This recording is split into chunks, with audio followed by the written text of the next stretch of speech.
Previously on Great Foundation. But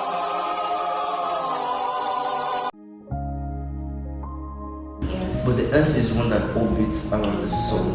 How is it possible for the sun to remain one place unless God stopped time in such a way that the planet was not orbiting and the moon wasn't orbiting? God was so powerful that it could seem like something small for someone to just say, please, I need something this big.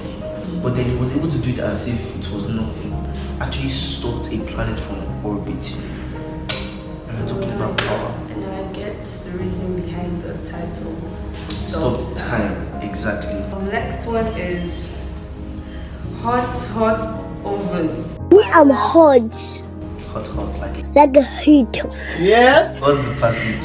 Daniel 3 verses 19 to 27. Alright, so this one was talking about the story of Meshach, Shadrach, and Abednego.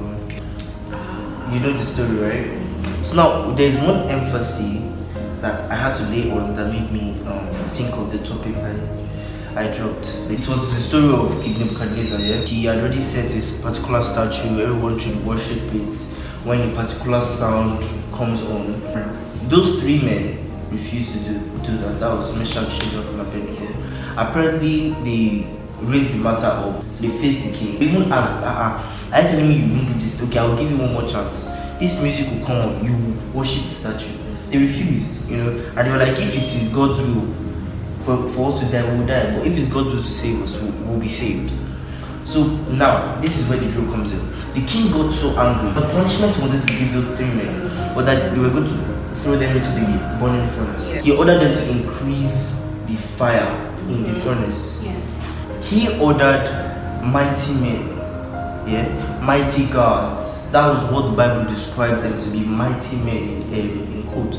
Ordered them that, okay, you know what, these three men, I want you to throw them in the burning furnace. So these mighty men successfully did that.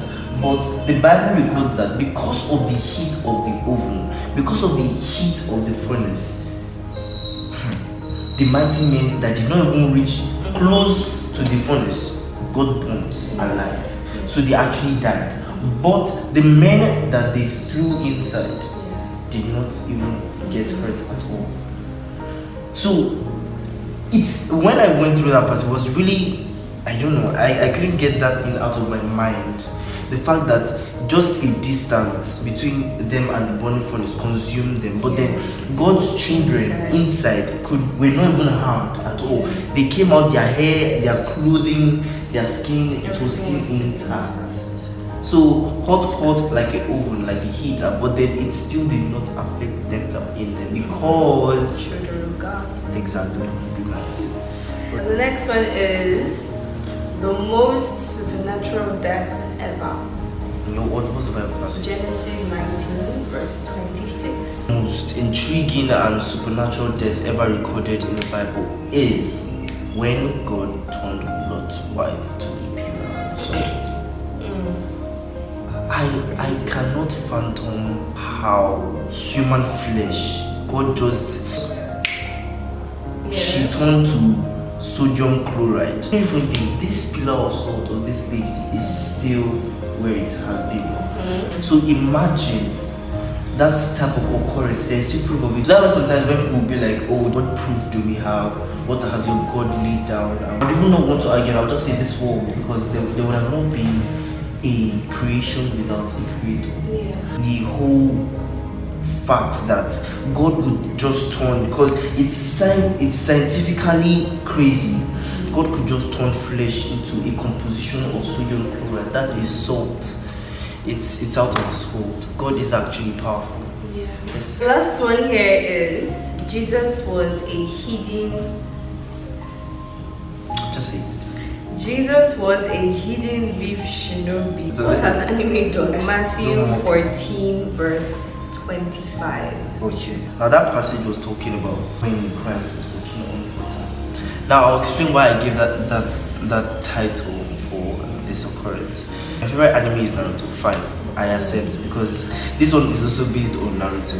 In Naruto, they can walk on water or run on water or do anything on water like it was ground. There's something called chakra, which means power in Japanese, I guess. Concentrate power on their feet and make them be able to walk on water.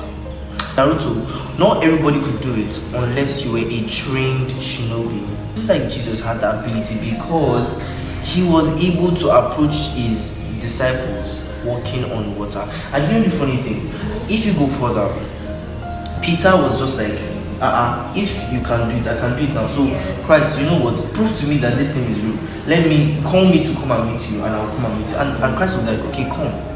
And the funny thing, the Bible records that Peter was actually walking on water alongside with Christ, but then doubt set in. Exactly. Before he started sinking. You know? So, that's the end of it now. Yeah. That's what I actually researched too.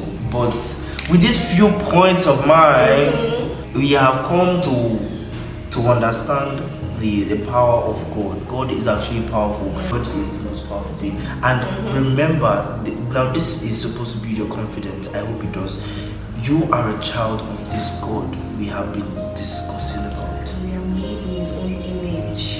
So what else or who else is challenging you? Actually, The Red Sea could not challenge God.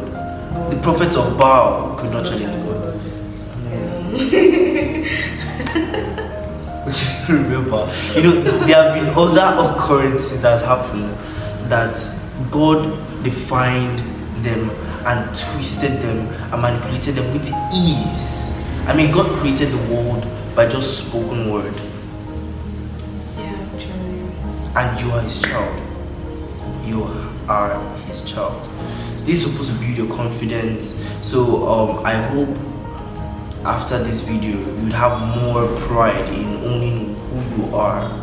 We being children of God, we being the children of the most powerful being in the whole universe. I mean, he stopped the earth from orbiting and he stopped the moon also. What are you looking for? Let's close. Actually, yeah. So alright guys, please I hope you enjoyed this video. Please like, subscribe, share, stay tuned, and we'll keep you updated on more. Alright, bye guys. Bye guys. Cheers.